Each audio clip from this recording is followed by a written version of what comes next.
Hi, it's Rose Claire, and today we're going to do something a little different. Today I have picked 4 cards from the Major Arcana from 3 decks that I typically use. Now these tarot decks all have a specific purpose for me, and these are the 3 that I use the most. I have a gazillion of them. I collect them like art, and truthfully that's what they are, art, because each artist conceives of how they think the card should be. So the first one is the one that I use for reading purposes. It is the Hanson Roberts deck. And you can see there's a lot of color, a lot of imagery. That was a strength card. Here's the Emperor. Again, a lot of clarity of images, symbols, the Star card, beautiful blue in that card, and the Magician. And this was the deck I started with. And it's the deck that I'm comfortable with. It's the deck that spoke to me when I was looking for a deck. And so I still use it today, nearly 4 decades later.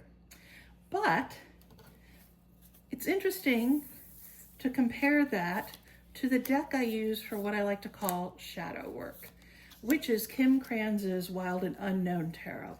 And you can see that these are very different types of cards.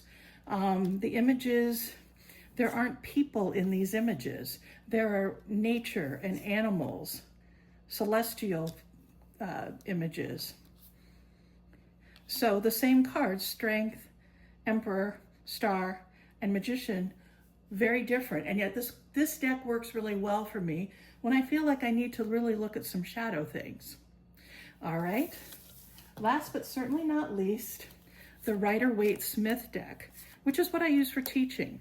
This is kind of the basic tarot deck that most people use. By the way, call it Rider-Waite-Smith because Pamela Coleman Smith was the artist and she was left off the naming. So it really is the Rider-Waite-Smith. But again, there's a lot of color and imagery in these. Same 4 cards as you see. And they are kind of the basis for the rest of the tarot decks that are used. Even Kim Kranz uses the same kind of numbering with one exception and, the names. So when you're looking for a tarot deck, you want one that speaks to you. That's what's really important. And these decks speak to me for different purposes. So I hope you go find a good deck or work with a good one. And until next time.